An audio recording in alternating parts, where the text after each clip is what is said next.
Baik, terima kasih. Pertanyaan berikutnya Pak Pendeta.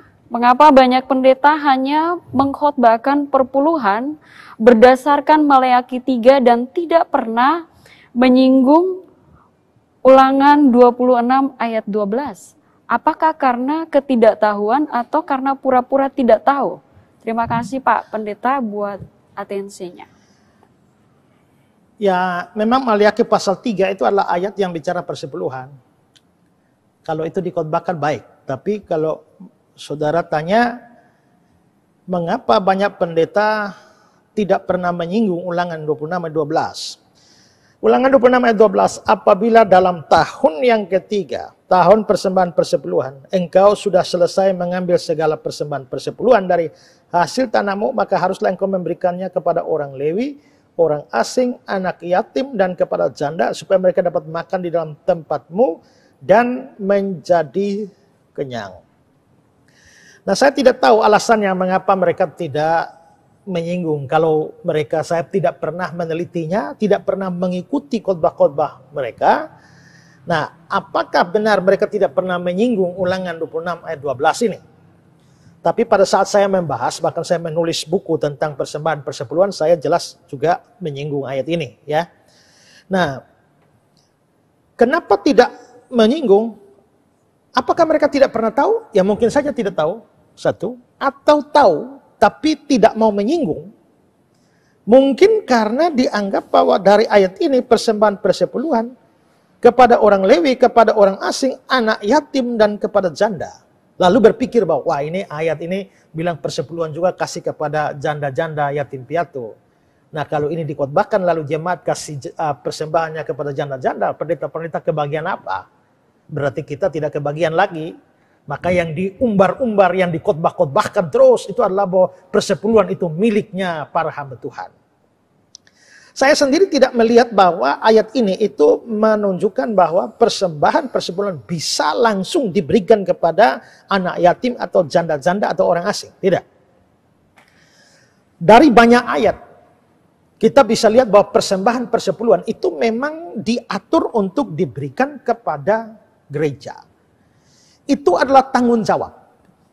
Kenapa disebut gereja? Itu adalah kontekstualisasi. Karena dalam perjanjian lama, ada banyak ayat menunjukkan bahwa persembahan persepuluhan itu diberikan ke rumah Tuhan. Ke bilik-bilik rumah Tuhan. Artinya ke bait Allah.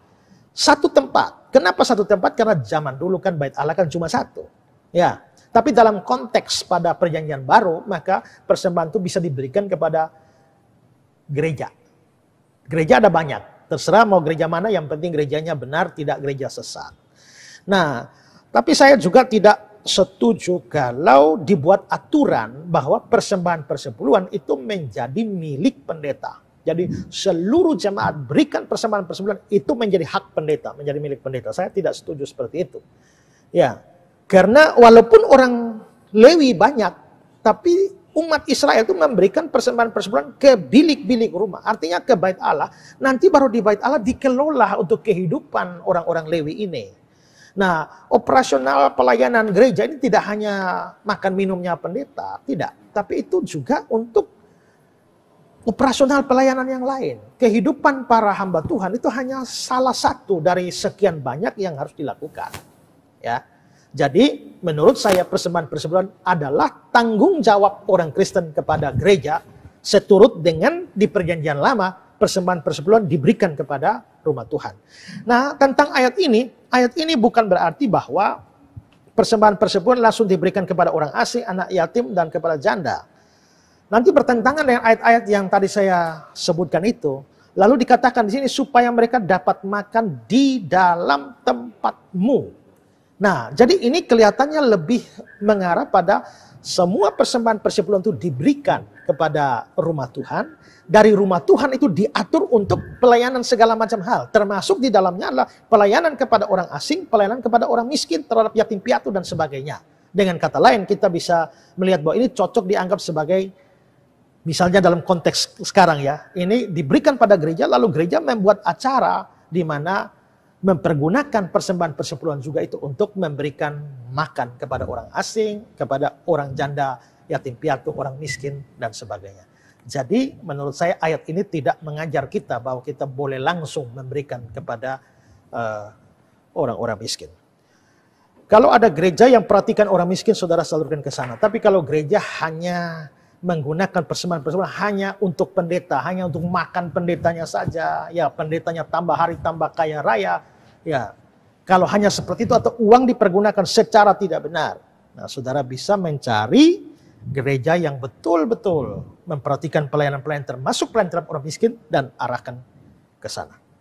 Ya. Baik, terima kasih Pak Pendeta. Yayasan Karya Bakti Esra Soru atau disingkat KABES hadir sebagai wadah untuk memberitakan Injil dan melayani secara holistik.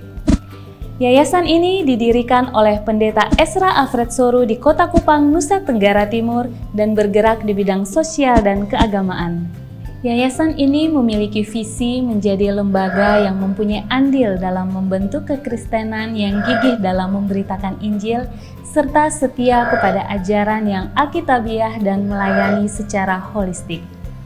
Dan misi dari yayasan ini yaitu melakukan pemberitaan Injil dan penyebaran ajaran yang alkitabiah secara langsung maupun melalui berbagai media, juga mempersiapkan dan mengutus misionaris-misionaris lokal ke berbagai wilayah, terutama ke pelosok-pelosok, serta mengadakan seminar-seminar atau pelatihan-pelatihan doktrinal, dan melakukan aksi-aksi sosial yang mengarah kepada pelayanan Kristiani yang bersifat holistik. Berikut serangkaian kegiatan yang telah dilaksanakan oleh Yayasan Karya Bakti Esra Soru. Bagi saudara dimanapun berada yang rindu untuk mendukung pelayanan kami, khususnya melalui dukungan dana, maka saudara dapat menyalurkannya ke nomor rekening yang tersedia. Untuk informasi selengkapnya dapat menghubungi Sekretariat Yayasan Karya Bakti Esra Soru melalui nomor berikut ini. Mari beritakan Injil dan melayani sesama dengan kasih bersama Yayasan Karya Bakti Esra Soru. Tuhan Yesus memberkati.